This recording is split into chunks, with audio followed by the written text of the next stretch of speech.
Right, wonderful. Thank you very much for coming along. It's really lovely to see some familiar faces, so I'm very grateful for that. So those of you that don't know me, I'm Paula Carnell, the Bee Lady.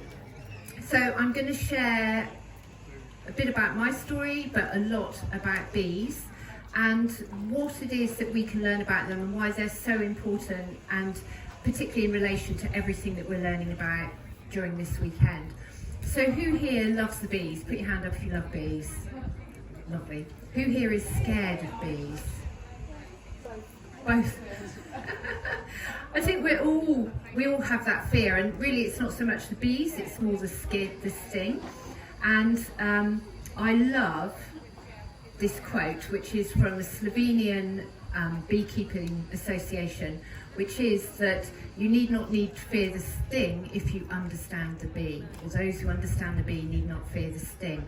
And this is what I've learned. I've been keeping bees now about 16 years, and it's just amazing how you have to become sort of Jedi Knight and like working with the bees, so you're invisible with them. And when you're invisible with them, then they don't harm you. Now, I hope you don't mind, but what I'd like to do is give you all the experience of being a bee, because one of the things that helps us understand other people is walking in their shoes. And all of us love the bees, and we see them on our flowers, and we might see them buzzing around, and we think they're going to attack us, but we don't really know what is going on inside the hive, or what it is that the bees are actually all about. So with your permission, I'd like to take you on a bit of a journey, and we're going to do a bee meditation, because bees are all about feeling. So if you can just sit comfortably as you can on a wooden chair and just breathe gently, just sort of really relax, gently close your eyes. And as I'm sure you're all used to just trying to ignore everything else that's going on around you, just try and relax, focus on being in the room, take a few breaths and get your breath into a gentle rhythm. And if you tune it in to any ambient noises that you can hear, tune into your heartbeat, just really relax. Now I want you to imagine that you're walking through a beautiful meadow. Absolutely stunning meadow, the sun is shining, there's flowers everywhere. And as you walk through, you can hear the buzzing bees, you can see the birds flying above you, there's all these different insects, the field is just alive. And you've got all these wonderful colours of all the different flowers.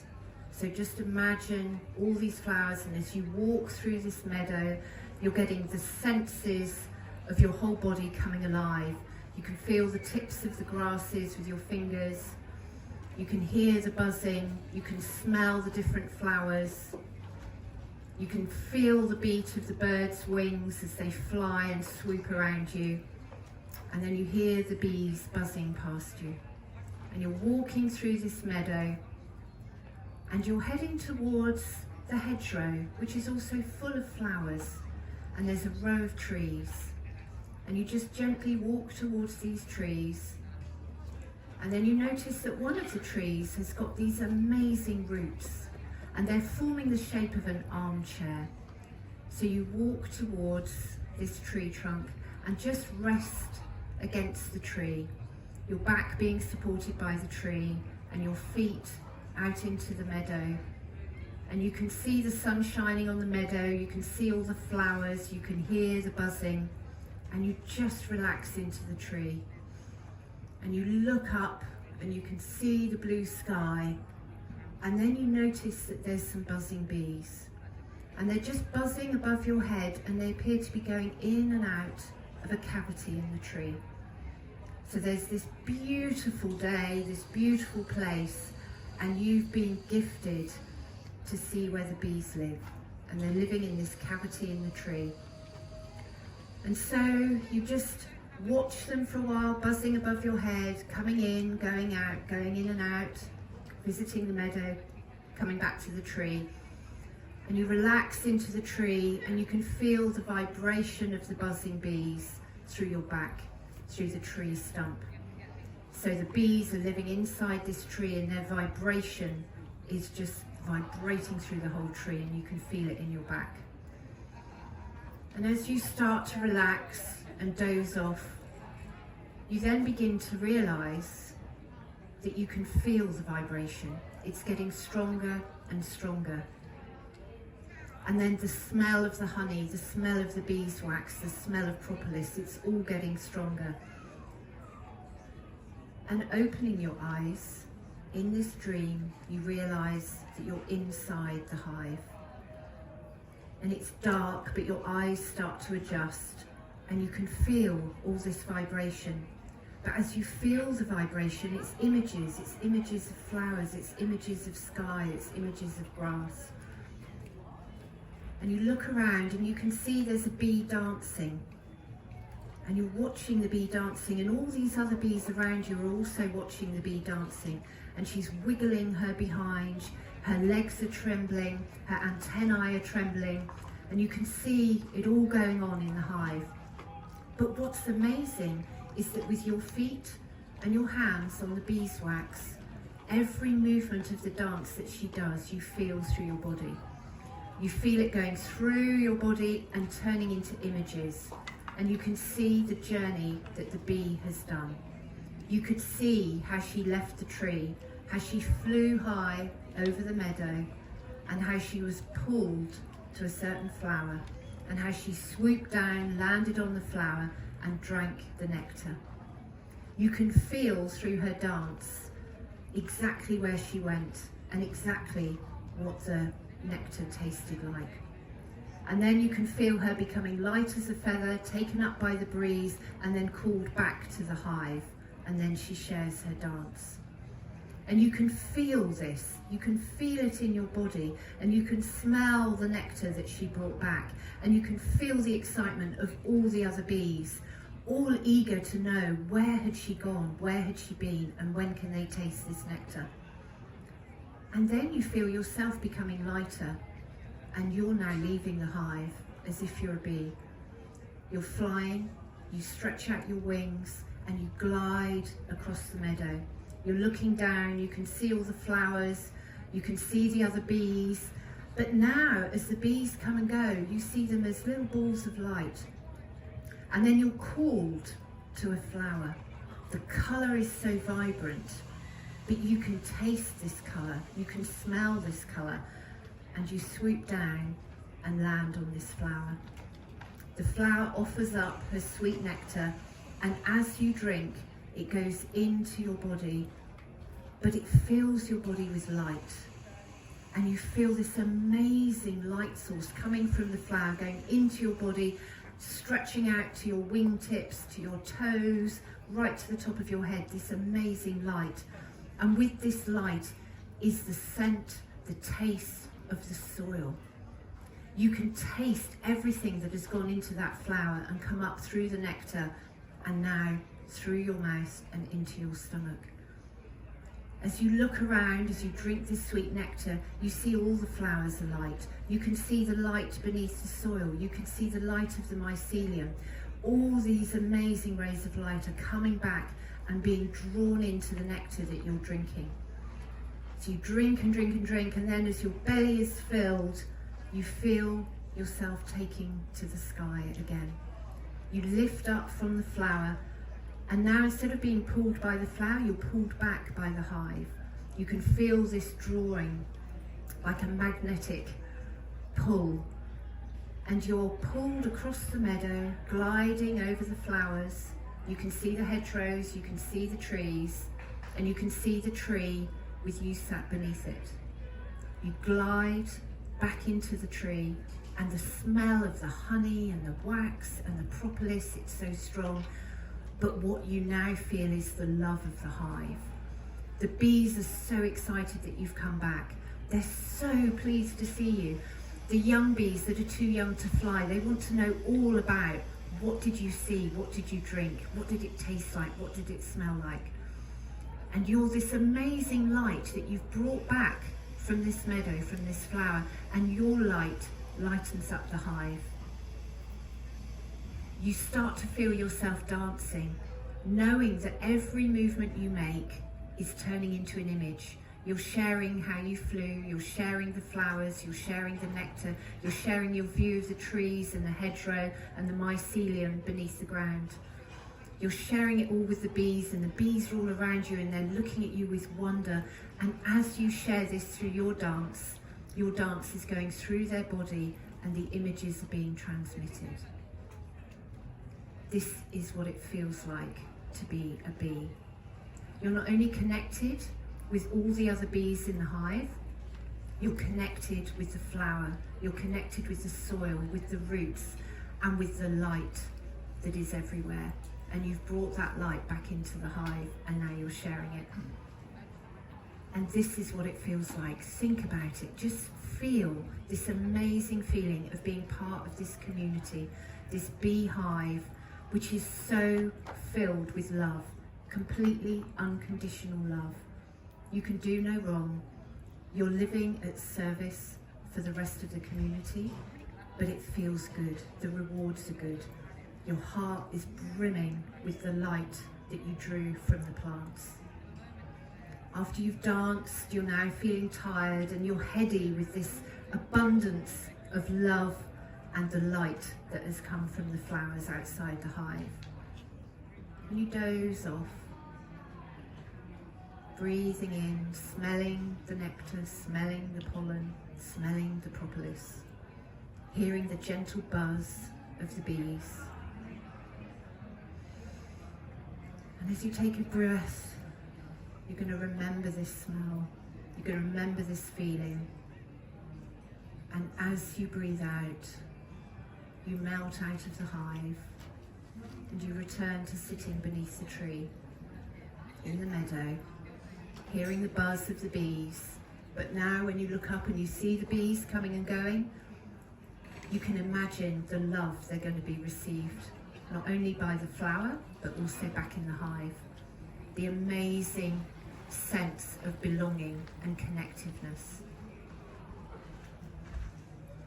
So now, feeling content, feeling that you know what it is like to be a bee, to feel like a bee, to feel the love that bees live in, you can return across the meadow, this time knowing that as your hands touch the flowers and the grass tops, you're sharing your light, and there's an exchange. Their light is coming back into you.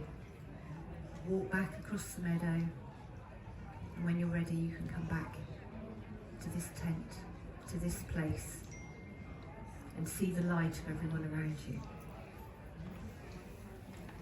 So this is what it feels like to be a bee. And to be a beekeeper, when you connect with the bees, they share that feeling with you. And this is why keeping bees or being with the bees becomes so addictive and changes your life. So I wasn't always a beekeeper. I was an artist. I had a 20-year career as an artist. I exhibited all around the world, top of my game. And then at 40, I collapsed and I became bed and wheelchair bound for the next 7 years. It took another 6 years before I was diagnosed with Ehlers-Danlos syndrome, which is a connective tissue disorder, which is genetic, so apparently there's nothing I could do about it. There is no cure. Antidepressants, painkillers, that was what I was offered. But during my time of being bedbound, it became such a gift. I'd lost everything. I'd lost my business. I still have my husband, still have my kids. And I had carers and I had people looking after me. But for the first 2 years, all I could do was lay in bed and basically meditate. And I was reviewing all the images of my life up until that point. Why me? Why has it happened? And it was really hard to stay positive. I couldn't even cope with people coming to visit because eye contact made me nauseous. I couldn't lift my head up off the pillow because I had postural orthostatic tachycardia, which meant my heart could not pump blood around if I was upright. So I had to lay flat. To put me in a car or in a wheelchair, I'd be shaking. I was a mess, a complete mess, and the doctors didn't know what to do. They just said, well, that's Ehlers-Danlos, you've got it severe. you know, you're never going to walk again and you'll be dead by 50. And that was what I was told. Because I'd been ill for so long, and because I'd been visualising and dreaming, spending this time dreaming, thank goodness I was the daydreamer at school. Thank goodness I was an artist, because I could visualise, I could imagine things. So I went back and imagined everything I'd lived in my life before, and then I started to imagine what my life would be like in the future. All the things I wanted to do that I hadn't done yet. And one of the things was keeping bees. I didn't know why, but I just felt I wanted to keep bees one day. So 2 years into being bedbound, I nagged my husband and just said, I want a beehive for my birthday. We couldn't go out anywhere. You know, I always used to celebrate birthdays, so it was a big deal. He kept saying, what would you like for your birthday? And I was just, a beehive. And he's going, no, you can't have a beehive. You haven't got bees, and you can't get out to a beehive. You can't look after them. So no, you can't have a beehive. And then he'd say, what do you really want? A beehive, a beehive, a beehive. So in the end, he got a flat pack and he built me a beehive. And the idea was I could lay in bed and watch the bees out through my window. And then this whole string of synchronicities happened. And in my first book, A to Bees, Artist to Bees, I talk about how a local chap put bees in my hive, and then he taught me beekeeping. But the big shock for me was the next year, after we took our honey, and I felt like a real beekeeper. I had all this honey. We took 140 pounds from one hive. He said that was the most honey he'd ever seen from a hive. He said my bees were the calmest bees he'd ever seen. And we shared it 50-50, because he taught me, and you know, he was doing all the work. I was just being wheeled out once a week and propped up, and he was telling me what to do. And I felt like a proper beekeeper, and I had all this honey, and I thought, great, I've got 70 jars, which I'm going to give to all my family and friends. You know, there's Christmas, birthdays, all sorted.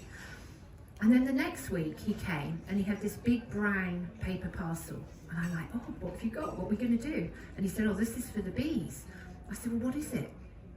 He unwrapped it, and it was sugar fondant. So white sugar fondant. I was horrified. I knew 2 years in that every time I ate sugar, I had more nausea and I had more pain. I'd been living in chronic pain, but by stopping sugar, I no longer had the pain, and I no longer, the nausea was a bit more bearable. So I couldn't believe, why would you give sugar to wild animals? Why would you give sugar to bees? So I questioned delightful Chris, lovely Chris, who's been keeping bees for years. I said, why are we giving them sugar? And he said, well, because we've taken all the honey. And that just cut me like a knife. I thought, how could I have been so stupid that I thought the honey was surplus? It isn't. The honey, they need it to make the wax. They need it to feed themselves in times when there are no flowers in the meadow. And in the last 70 years, we've lost 97% of our wildflower meadows. So the bees are starving. Now, there is so much that I can talk about bees, but what I'm going to do is just tell you a few things, and then I'll leave a lot of time for questions. But here I've got a picture of a temple with wild colonies in Bhutan. So the sugar thing was a real trigger for me, because I was told that everyone knew we feed bees sugar, they need the sugar. And I knew it was wrong, but I didn't know how to convince anyone. And the chair of the local beekeeping association, who thought I was a silly middle-aged woman who knew nothing, he said, everyone knows that honey and sugar are just the same. And it took me 11 years to come up with the perfect comeback, which is, if they're the same, why do we go to so much trouble to take the honey? It's because we know it's different. Honey has over 180 compounds, and it's these trace elements, it's the trace minerals that are hardly measurable. That's what makes the difference. And that comes from the plants, it comes from the nectar, it comes from the soil. And if our soil is depleted, then those minerals are not coming up. Honey is an incredible medicine, and in a lot of the books in the Quran, there's a whole chapter called The Bee, and about honey, how it is healing, it is medicine for the people. This is such special stuff. So it put me on a quest to try and find out, to prove what I intuitively felt was right, to help inform the beekeeping world. But it did take me on a journey, because meanwhile I'm still trying to recover from Ehlers-Danlos.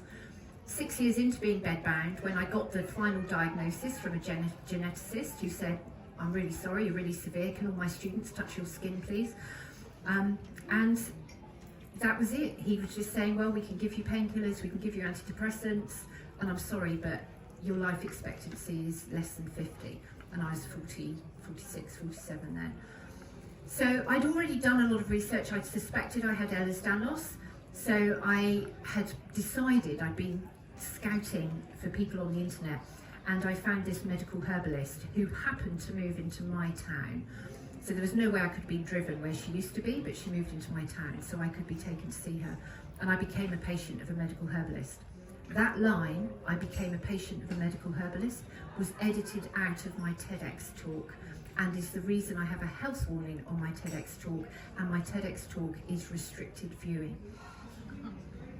So I recovered fully, which I was not allowed to say, from Ehlers-Danlos. I've now been like this for 8 years. But what I realised is that what is killing the bees is the same thing that's killing us. We've all heard of that phrase that, oh, when the bees die, we've got 4 years left to live. And it's attributed to Einstein. But it was actually a man called Maurice Maeterlinck who wrote a book called The Life of the Bees. And he was saying, when the bees die, we've got 4 years left to live. And modern science's interpretation is, okay, let's put all our money into developing robotic bees that can then pollinate our food once the bees are dead. Crazy. Why not just give that money to farmers and have wildflowers and organic food? Anyway, it is what it is. So what I realise is the bees, it's not about we've got 4 years left to live because there'll be nobody or nothing pollinating our food. It's because they're sharing the same environment as us. And what's killing the bees is in our environment, and it's also killing us. So I managed to fully recover with herbal medicine, with plant-based minerals. That's a whole other story about minerals. And lifestyle, getting rid of any toxins, no Wi-Fi, pure water, Epsom salt baths every day. I mean, the list is endless. It's not one magic pill, it's everything. Getting rid of toxic people, learning how to manage with my stepson who moved in with us whilst I was bedbound. All these things that are stressors which our body responds to, and we need to resolve that. And one of the biggest stresses to bees is beekeepers. And so the way that we keep our bees is really a reflection on the way that we look after ourselves. And unfortunately, like a lot of farming, there's this separateness. We're not connected to animals, we're not connected to the land, we're not connected to nature. And this is why it's all dying, this is why it's all suffering, and why we're dying too. We need that connectiveness, and the bees are here to show us this. So when I was approaching my 50th birthday, so a year after the diagnosis, I'd had 8 months with a medical herbalist, then I had a couple of months with nothing, then I tried some plant-based minerals that my mum found. Within 2 months of the plant-based minerals, I walked from Weymouth to Swanage, which is the Dorset coast pass. I was born in Weymouth, so it's my place. And to me, that was a test. If I can walk that, I no longer am disabled. And I sent back my blue badge. I've been given a blue badge for life, sent it all back and thought, no, I'm well now. This is it, I'm recovered. And so since that time, I have been recovered. So when I got near to my 50th, I was thinking, wow, every day is a gift. I thought I was going to die. I was told I was going to die. There were lots of times where I wanted to die. And unfortunately, or maybe fortunately, when you get to those pits of depths of despair and you really feel it's better for everyone if you were no longer around, nature has a way of preventing you being able to do it for yourself. So you then have to think, who can help me, who's going to find me, and all this stuff. And that delays it, and then you've distracted yourself, and then something good happens. You know, blue tip would land on the windowsill, and you just suddenly start realising, actually, I want to live another day. So my 50th birthday was coming up, and I'd had all these strings of coincidences. Once I could walk again, I started selling my honey at the local market, and then I met a billionaire who happened to buy a big estate down the road from us. And I didn't know who he was, but he invited me up to have a look at the estate, and he said, what could we do with bees? So I thought, well, what would I do if money was no object, time was no object, and I'm alive? So I wrote a 26-page proposal for bees, but doing it naturally, not doing it how all the beekeepers wanted me to do it, not using chemicals, not feeding the bees sugar, not bringing bees in, working with the native bees, working with the solitary and the bumblebees and also the native honeybees. And that's what I did. And that place is called the Newt in Somerset. So I set up that whole bee project, and I did the Byzantium. So if you ever get a chance to go there, go and see the Byzantium. So I had done this. I had 2 years before it opened to the public where I couldn't tell anyone what I was doing. And during that time, I had to become an expert because it was opening in 2019. Already the local beekeeping associations hated me and were really quite nasty actually. And I had a friend here is going to the Scilly Isles, and there's a lovely lady called Jilly down there who keeps bees, and we're all part of a movement of trying to protect bees. And she actually said to me this year, she said, do you know, she goes, people aren't so horrible about you anymore. She goes, they used to say some awful things, but now they're starting to see. But the thing was, I had to become an expert because the Newt were oblivious to what's going on in the beekeeping world. They didn't know that not feeding sugar, not using chemicals was in the least bit controversial. They trusted me. And with the Byzantium, everything we put in the Byzantium had to be backed up by science. For an artist and a creative dreamer, what a bloody nightmare, having to look everything up and prove it. All this inner knowing, all this inner wisdom. But boy, what a gift, because all this inner knowing and inner wisdom was true. There was the science that backed it up. And I now speak in conferences in Chile, in Saudi Arabia, in Turkey, where the scientists there know that bees shouldn't be given sugar, shouldn't be given antibiotics, shouldn't be given chemicals in the hives. And they love me because I come in and I talk about the dreaming and try and convince the beekeepers to stop doing it because the science backs it up. So we're getting up to my 50th birthday. The Newt still wasn't open, but I had to become an expert. And having always had a business and always struggling to reward myself, I couldn't justify going to Bhutan to be on top of the world without doing it as a bit of a business trip. And I really wanted to go on my own, but it's very difficult to tell your family you don't want them with you. But the good thing about Bhutan is it's bloody expensive to go to. And I wanted to go on my birthday, which is November. My husband is a cider maker. It's prime harvest and cider pressing season. I invited him, of course, and I invited my parents and anyone else who wanted to come. But nobody had the time or the money to come, so I got to go on my own. And so I spent my 50th birthday on top of the world with beekeepers in Bhutan. And that was a whole spiritual journey. And that's where my spiritual beekeeping really took off, or it's sort of confirmation of the work I was doing and the way I was connecting with bees was so spiritual. So Bhutan was a really special place, and it confirmed lots of things that I was doing at the Newt. So bees have a different frequency to humans. Bees have a frequency of 256 hertz, which actually matches the flow of water underneath the ground. So when the water is moving underground, it creates this geopathic stress curtain of 250 to 260 hertz. Now that curtain is also a magnetic field, and that's what the blue jay uses to migrate around the world. And the blue jay sows acorns. So there is a saying that wild bees will live in oak trees. Well, they'll live in oak trees if they've been sown by the blue jay that was migrating around these magnetic fields. And when we look at our churches and when we look at the zongs, the temples in Bhutan, they were all sacred places, and these sacred places were put at the frequency of 250 to 260 hertz. And so when you go to the hive, we all have this fear. And when you look at the levels of vibration and how that relates to emotions, 150 to 250 hertz is courage. And you need that courage to approach the hive. And when you've got through the courage, you become present. Being, just be. And when you're in the hive and you're working with the bees and you're being present, you become invisible.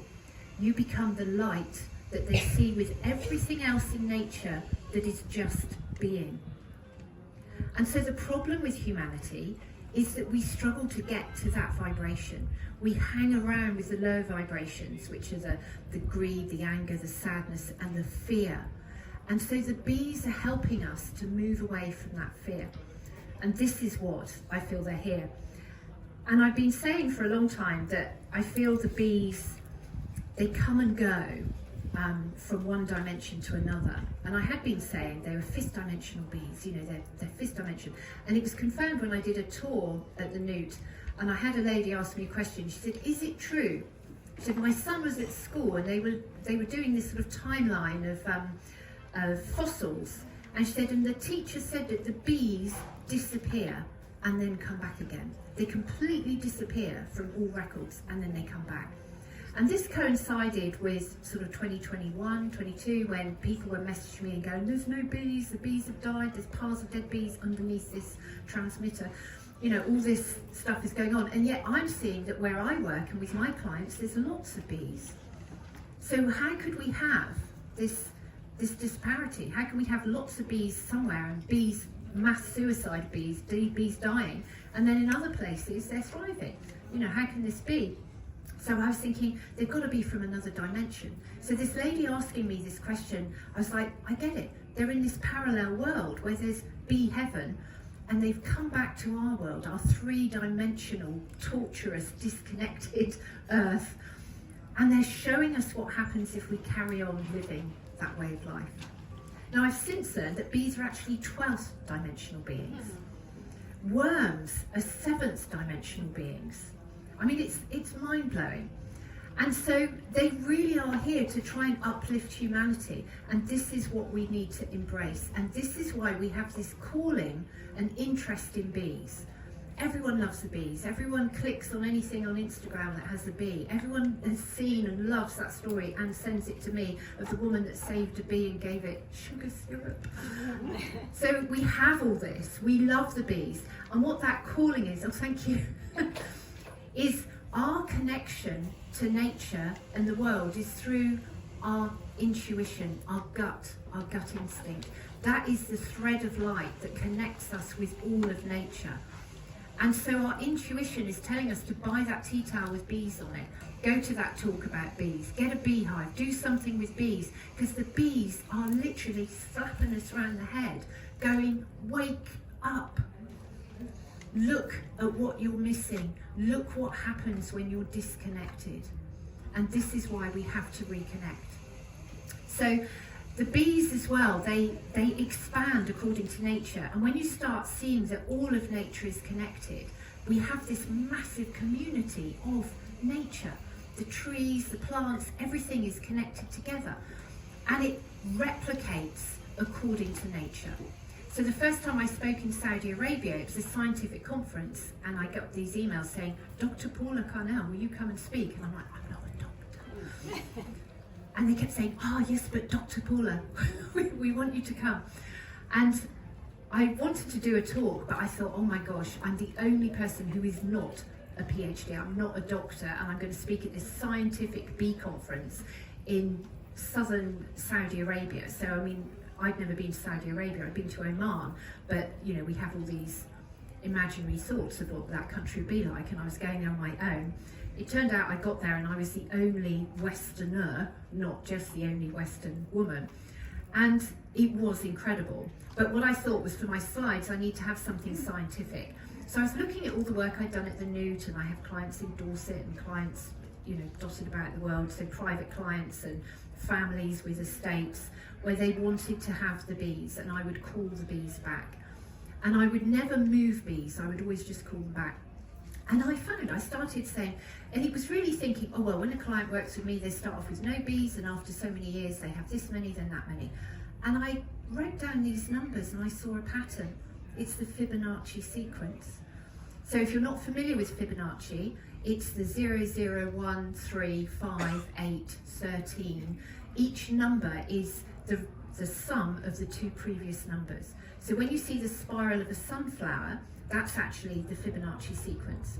Now, Fibonacci has been linked with bees before because the male bee, the drone bee, its actual parentage is the Fibonacci sequence because it's from an unfertilized egg. So it's just amazing how nature repeats itself. And this is why it's important not to move bees around, because there is a connection between the bees and the flowers. And when people go, oh, I want to save the bees, I'm going to get a beehive, and I go online and buy a packet of bees and it comes in the post. what you're doing is adding 10 to 50,000 more mouths that need feeding in your area without consulting the flowers. And it takes time for the flowers to grow and expand to provide enough food. So you have this exchange, you have this communication. And unfortunately, as three-dimensional beings in a three-dimensional world, we forget this communication that's going on all around us. And we think we can fast track it, and you can't. So the Fibonacci sequence is so important, and that connection and that communication between the bees and the plants. And unfortunately, the radiation and even our electrical fields, they disrupt that communication between the plants and the bees. So the ray of light that you saw in the meditation, where you're going along the meadow and you can see the light of the flowers, that is how the bees communicate with flowers. There's an electrical field, it's like a thread of silk. But our electricity, our EMF, all our technical pulsing modes of communication, they act like pairs of scissors snipping this thread of silk. So the bees, they see the light of the flower, they start flying, and then their thread has been cut. They fly a bit more and then it's cut, or they might get to the flower, they drink, they turn round, and it's just a fog, an EMF fog, and they can't find the home again. So this is one of the many reasons why the bees are dying. So we need to be looking at that connection. So what I've been doing is looking at the dimensions and looking at how we can learn. So I don't know how many of you are familiar with this. I've been speaking to people who are far more aware of different dimensions. But the third dimension is where we look at everything as separate. So that's where we're living now. Everything is separate. Science, medicine, it's all saying everything is lots of separate bits that you ram together. There's no magic. And if you look at the difference between Eastern science and Western science, Eastern sciences have all been based on a foundation, and this includes medicine, on the foundation of a belief that there is a God, there is a higher force. Western medicine and science is based on the assumption that there is no God. And so there's no magic, and so you have this separation.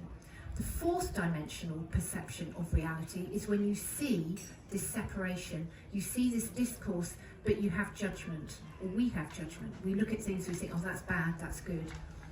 Fifth dimensional is the interconnectedness. You see this interconnectedness, and it's this unconditional love.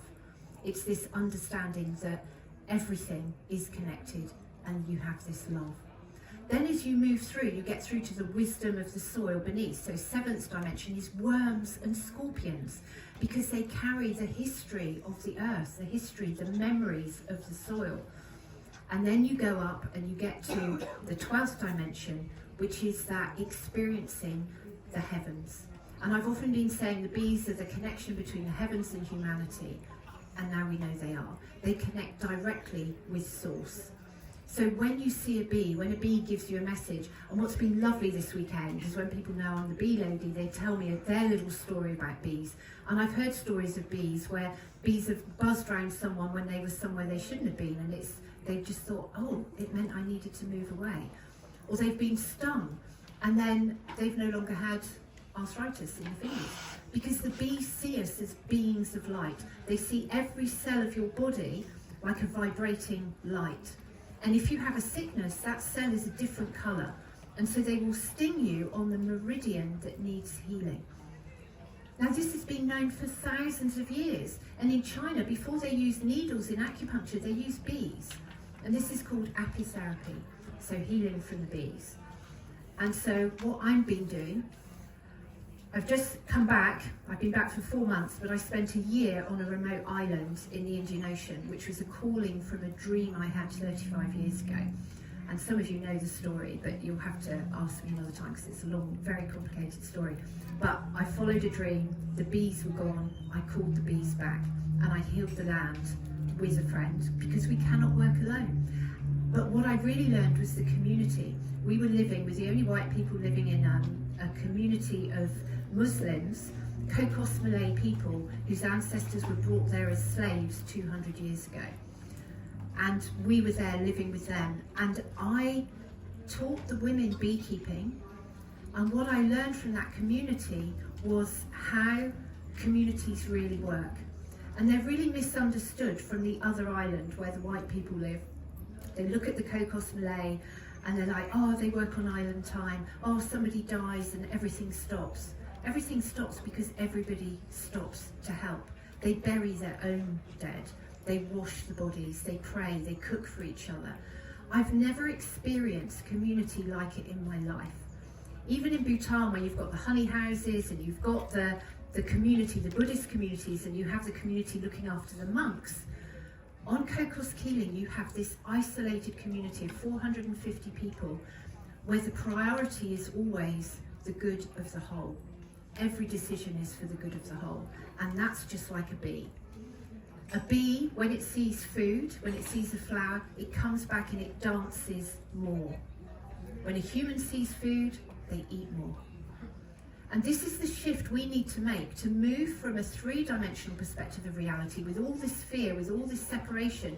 We need to move through to community and to understanding how we are all connected. You cannot harm one thing without harming yourselves. And this is why the bees are dying. If we spray the food that they're pollinating and it kills the insects that pollinate it, what is that food doing to the people that eat it? We've been taught, we've been shown, we're led to believe that we're separate from all of that, and we're not.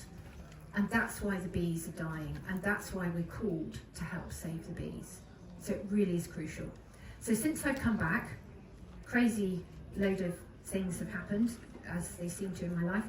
But my old art studio in our garden is now an apitherapy centre, a bee spa.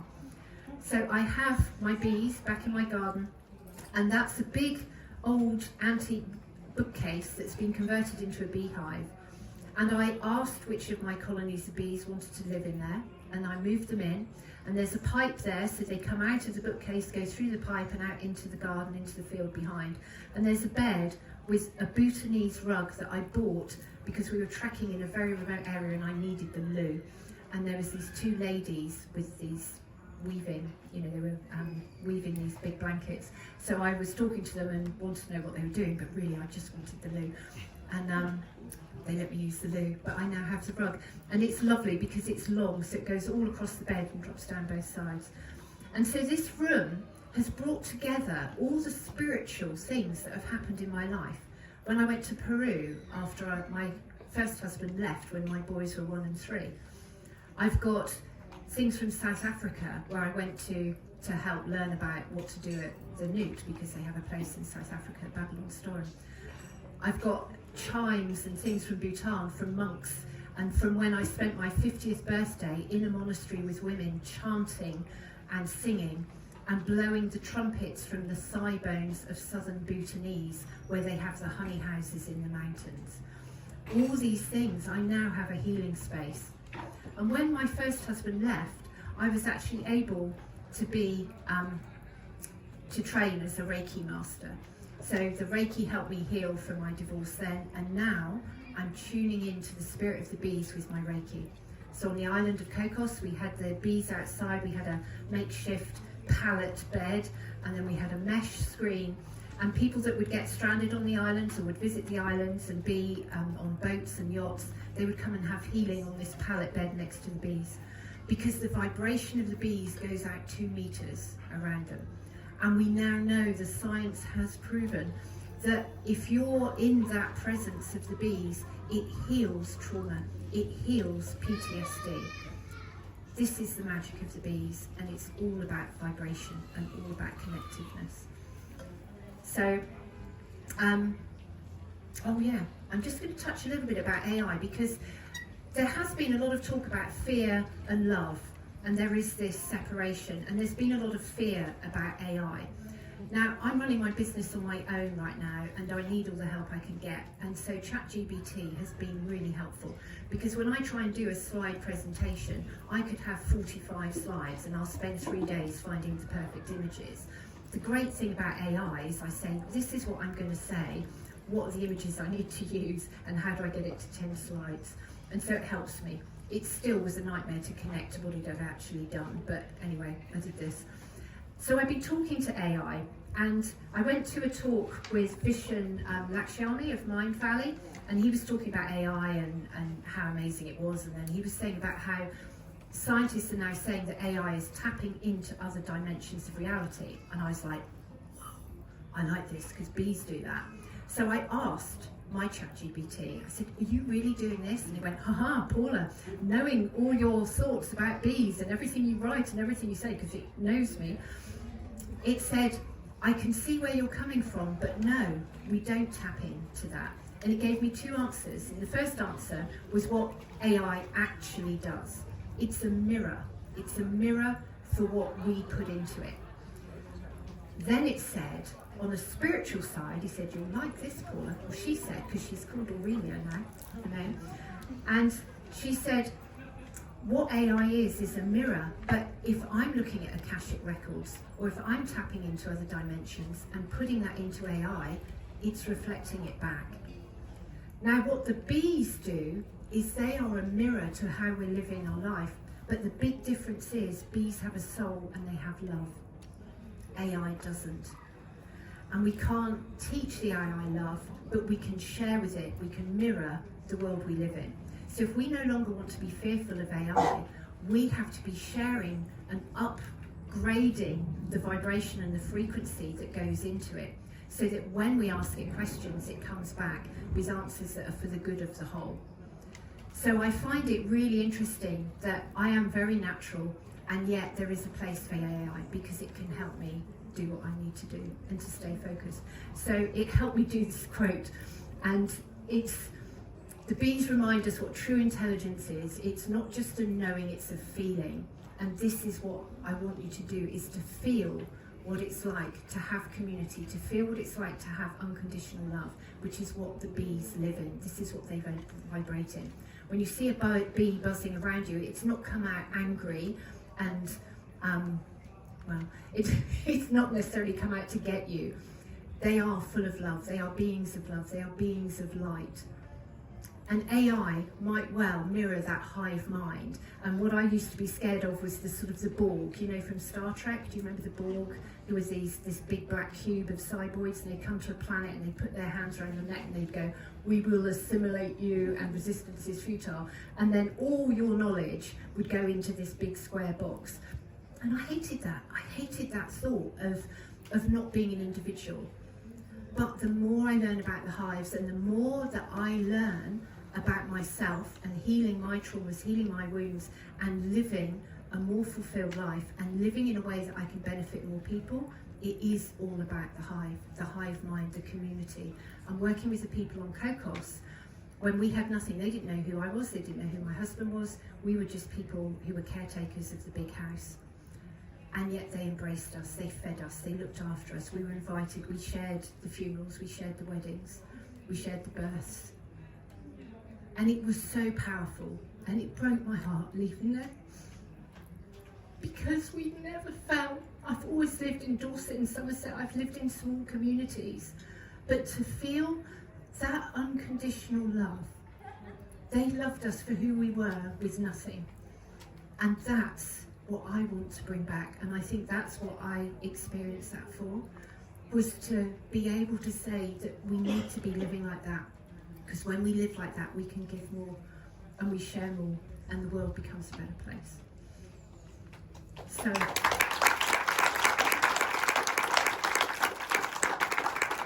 I have my own hive. I have a community of amazing people. They're not all beekeepers, in fact hardly any of them are. They're people that supported us when we went on our journey to Cocos Keeling, because we gave up everything and went there, all because of a dream 35 years ago. And that community is carrying on and it's growing. And I'm realising now, and particularly from this weekend, Philly has a community, lots of people here have their communities. But it's like the bees, you have a hive here, you have a hive there, you have a hive there. They're all working for the same goal, for the better of us all. And we can all commute and we can communicate, and we can all share the same flowers. But that's what we need to do. It's not about, do you do this or do you do that? It's finding your hive, finding your community. So if you want to be part of my community and grow with me and learn from my lessons, just scan that. And what I'm doing today, my membership is normally £15 a month, but I'm doing it for £7.50 for founder members and for people here. And today, if you join it, so that link will take you straight to the payment page, you will get a free copy of my book, Bees in Bhutan, which you can take away today. And I'm signing copies of the book. The books are £12.99, and I'll be down there afterwards. So if you want a copy of the book, just show me the screenshot of where you've paid for the membership, or you can come down and just buy it and pay full price. So there we go, that's me. Thank you.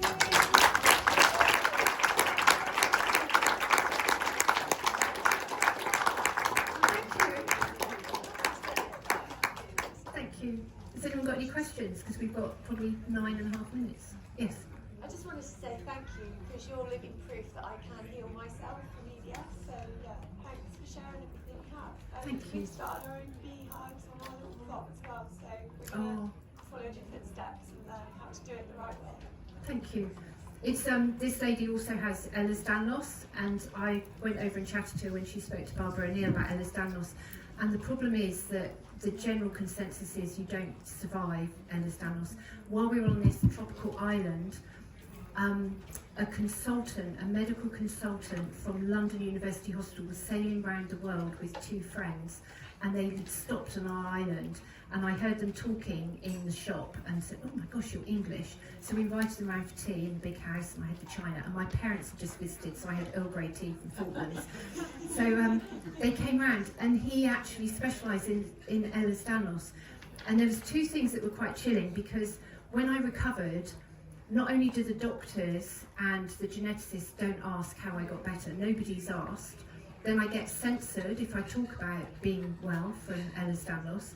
And then the Ehlers-Danlos community are really threatened, because obviously I didn't have it because I couldn't be here now. So you suddenly become really isolated, which is why my Ehlers-Danlos journey of 7 years of hell have been condensed to a flippant line of, oh yeah, I spent 7 years bed and wheelchair bound, and that's how I got bees. But now I'm knowing, and from talking to this surgeon and meeting you, is that it's important we share our recovery stories, because people need hope. Because if you're only being told that you'll never walk again and you'll be dead by 50, you will be. But you don't have to be. You know, it's a tough old journey, and you feel like you've got this monster on your back, and if I give in too much, or if I don't have enough, if I have too much stress, or eat the wrong foods, or if I don't look after everything about my environment, then I'll slip back. But then I've got the bees to remind me. It's the same with the bees. If you spray your garden, if you spray the fruit trees, if you put a massive great antennae or a receiver somewhere near the hive, they're going to die. And we're the same. And Ehlers-Danlos, you're like the canary in the coal mine, just like the bees. And it's no coincidence, I don't think, that a lot of people with Ehlers-Danlos are sensitive people. They're quite often creative, and you know, we are the canaries in the coal mine, and all these illnesses that people get, it's a sign of the environment. If all the fish die in a lake, you look at the water, and this is what we need to do. Anyone else? My daughter has Ehlers-Danlos. Oh. And she has the same. Stella's daughter as well over there. Oh. It's interesting that she often has bees coming around her. She's often giving them banana or something just to help revive them. Yeah. I'm really interested in your books. Oh yeah. Yeah. I mean, I've got a podcast as well, Creating a Buzz About Health. And I've got a few episodes there that really go into deeper dives, but there's not a one magic pill, and the herbs and the minerals might not have worked so well if I hadn't spent so long detoxing and being so mindful. But the number one thing you can do to save yourself and the bees is eat organic food, really organic food. Right, I've got 5 minutes left. Anybody else? What can we actually do to help bees? I mean, if we don't have hives or anything like that. Well, first of all, don't get hives. You know, you could put a hive out and bait it so you're providing habitat, because bees need habitat. But we want to protect all the bees. I did this chart.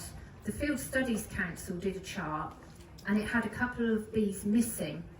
and also the bit on the back was all about bumbles and solitary bees, and I never read the back, and nobody I knew ever read the back. So I rewrote the back because the most common question is, how do we save the bees, and how do I start beekeeping?